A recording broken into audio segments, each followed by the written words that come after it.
everybody. Okay, Zadkiel here again.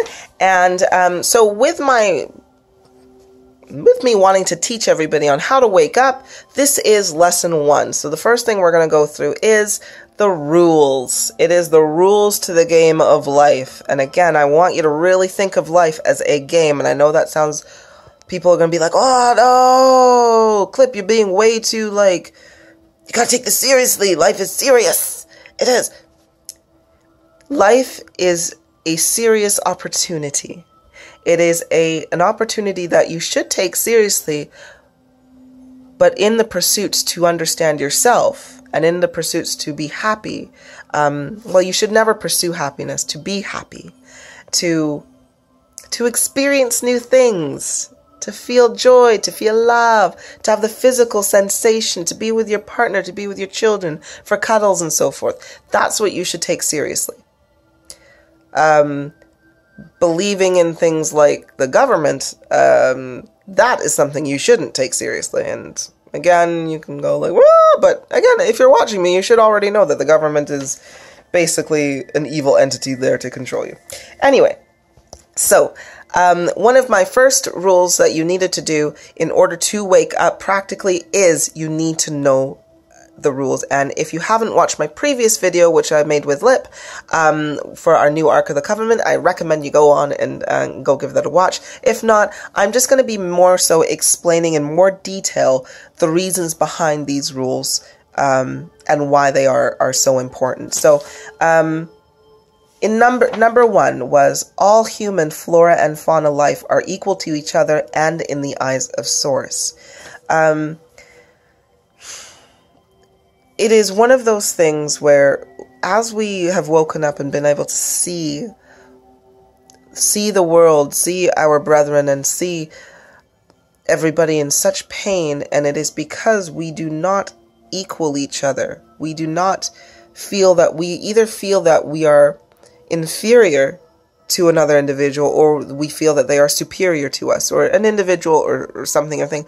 Often, as humans, we believe we are superior to the animals, to the plant life, to the rocks, to nature. We believe that we are far more superior to nature. So that's why we tear it up. We destroy ecosystems. We look at animals and think, well, they're just an animal. You know, that's why it took so long for animals to even get rights. But what we're doing is we are atrociously sinning against these animals. They are equal to our lives. If you see, and I mean every piece of flora and fauna that there is in this planet. So even if it is a little spider or an ant or a little fruit fly, or it could be an elephant or a giraffe or a blue whale, or it doesn't matter what it is. It could be the tree that's outside. Its life is just as important and valid in this matrix, in this game, as your life is. Every single thing, everything in form of matter has its place and has its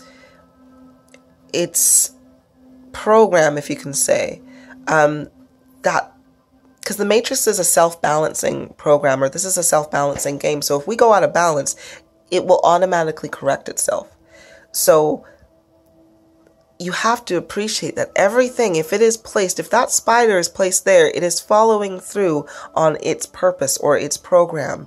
And if we allow it to follow through on its purpose, it will then lead to the next animal or plant or whatever following through on its purpose. And it's like a domino effect.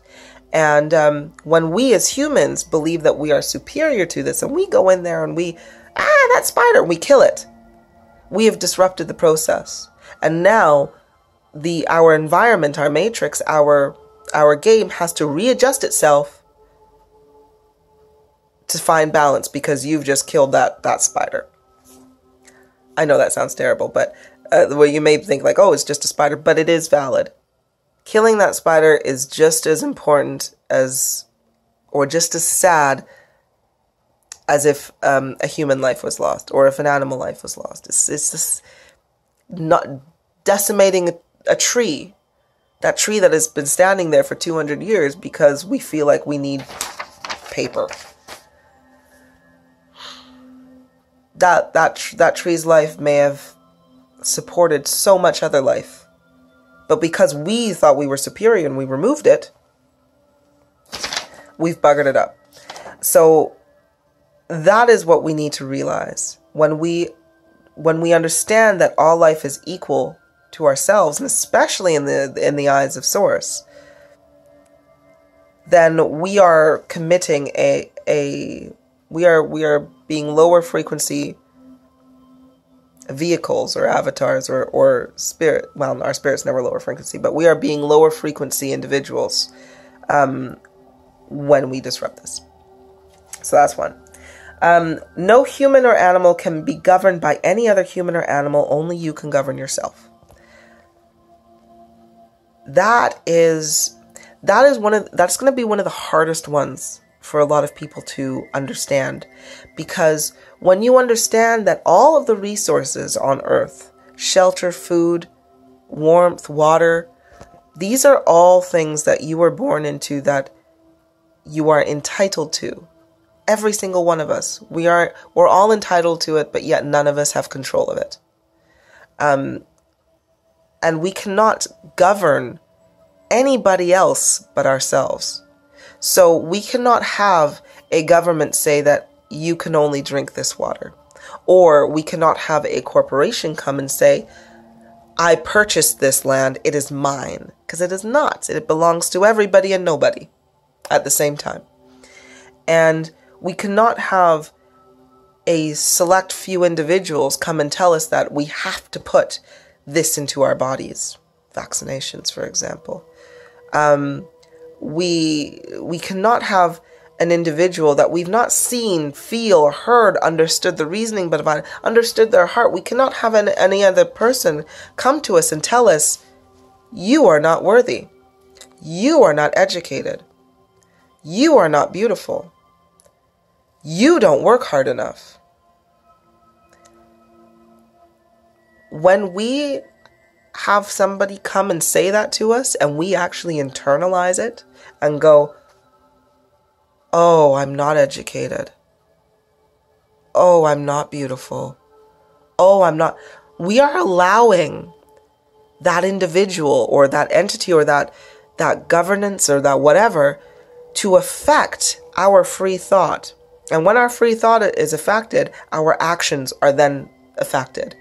And then when our actions are affected, that is when consequences are had. And that is when the control and the manipulation go forward. And that also goes to animals. You cannot govern, you cannot govern, sorry, I didn't mean like, there are some, no, you can't govern any animals. That's just simply it. You cannot govern any animals. So that means enclosing them, putting them in pens. They are there to fulfill their purpose.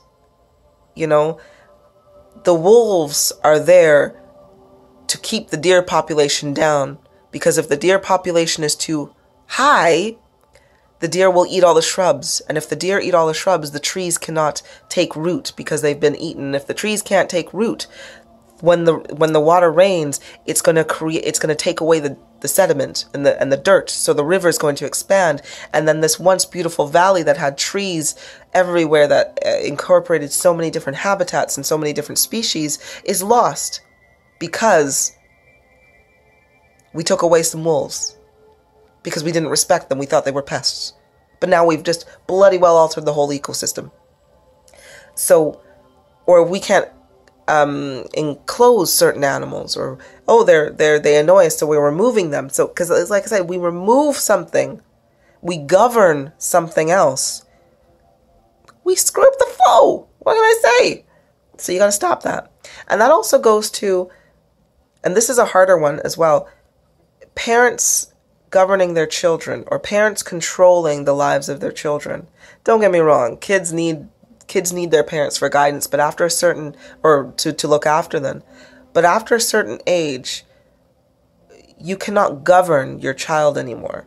Your child has to make decisions upon their own judgment. And you are there to guide them. but not govern over them. Because once you start governing over another individual's life, you are stopping their purpose, again, which will have adverse effects for the future. You are inhibiting their growth if you do not allow them to make up their own decisions in their own minds and find themselves.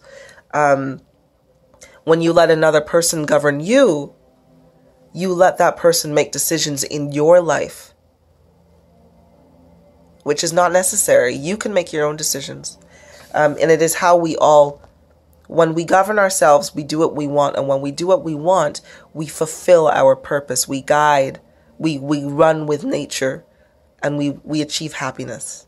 But when we stop doing that, when we stop governing ourselves, and when we govern other people, we are messing up the flow of energy. We are messing up our flow. And instead of us gliding through nature, sailing down that river which we call life and enjoying the scenery and all the things as we flow by it, we are literally grabbing at every rock that we can.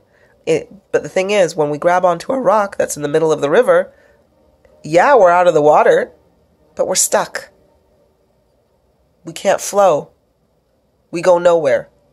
So that is why it is so important that you do not govern anybody else but yourself, and you allow nobody but yourself to govern you.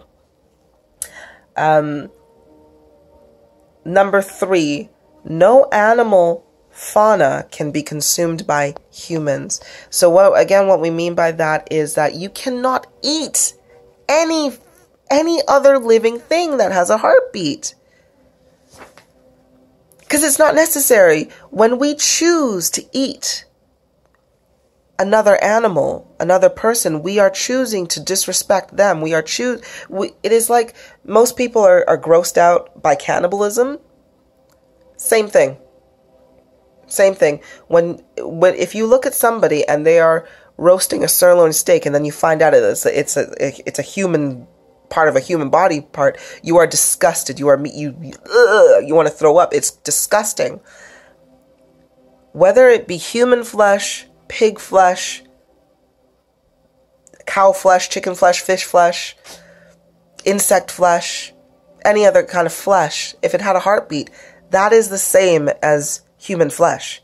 It is all made up of the same thing. Maybe some different numbers in there, different amounts of amino acids. Some may have more stomachs than others, and we may eat different things, but it is the same thing.